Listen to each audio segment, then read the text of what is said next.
Už vás nebaví utrácet za hry na Steamu 300, 400, 500, někdy i 1000 korun za hry a chtěli byste si užít nejnovější tituly za méně peněz? Dnes jsem si pro vás připravil videjko, kde probereme 4 způsoby, jak ušetřit. Jdem na to! Chtěl bych to probrat formou ledovce, kde postupně půjdeme hlouběji na pomezí, kde možná dojde k nějakému lehčímu porušování Steam Guidelines. Na vrcholu ledovce jsou slevy. Na Steamu neustále probíhají různé slevy. Ať už to je Winter Sale, Summer Sale, Halloween Sale, Autumn Sale, Spring Sale, Lunar New Year, tak i jiné náhodné slevy. Hry, co si chcete koupit, můžete postupně přidávat do wishlistu a když se hra objeví ve slevě, tak vám přijde oznámení. Určitě bych doporučil sledovat vaši oblíbenou hru na stránce SteamDB, Steam databáze, kde můžete hru rozkliknout a zároveň podívat se, kdy vždy byla ve slevě. Dalším bodem mého pomyslného ledovce jsou kódy třetích stran. Stránky na zakupování kódů, které bych vám doporučil, jsou Humble Bundle, Fanatical a Green Man Gaming, protože tyto stránky spolupracují přímo s vývojáři. A když jsme u těch kódíků, tak bych vám doporučil stránku gg.deals a stránku istthereanydeal.com. Jak už z názvu vypovídá, tak jsou to prostě stránky na díly. Můžou se tam objevit i free Epic Deals anebo free produkty na Steamu. Jestli hodláte kupovat klíč z jiné stránky, než ze které jsem zmínil, tak určitě doporučuji udělat si vlastní research, protože spousta lidí už dostalo scam na těchto stránkách, například jako G2A. A to je marketplace basically, to není jako prodejce, to je marketplace, na kterým prodávají ostatní lidi. Jo? Takže ti lidi mají svoje vlastní hodnocení, takže na to se podívejte se, jaké jsou tam policy, když nefunguje ten klíč, že si vám peníze vrátí a tak.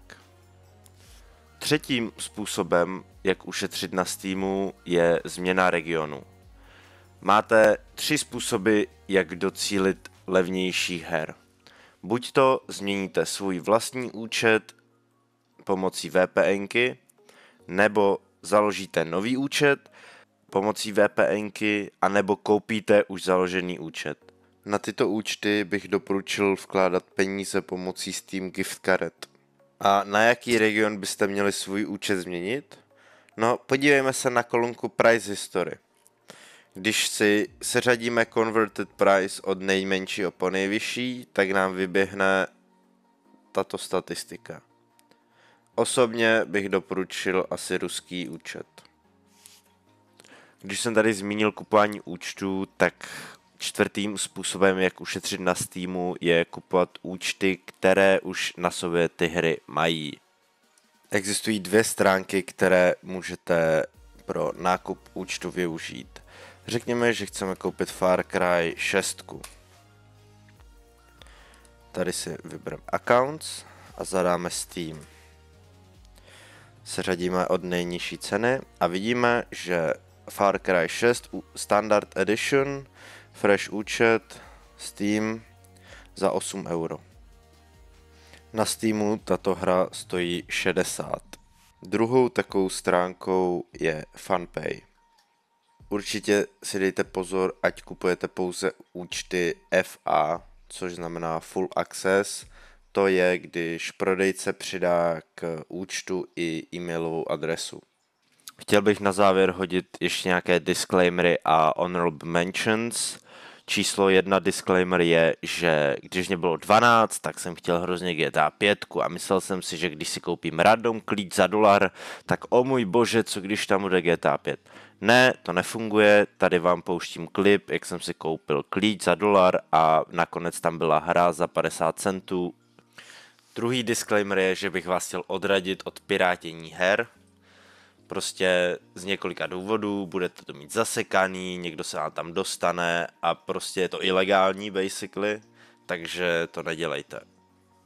A honorable mention je, že na Xbox Game Pass probíhají různé slevy, buď to první 3 měsíce za cenu jednoho a aktuálně tady probíhá první 14 dní za 26 korun, takže za mě good deal. Určitě budu rád, když zanecháte subíka, když dáte like a do komentářů napíšete oblíbenou vaši hru pro rok 2024.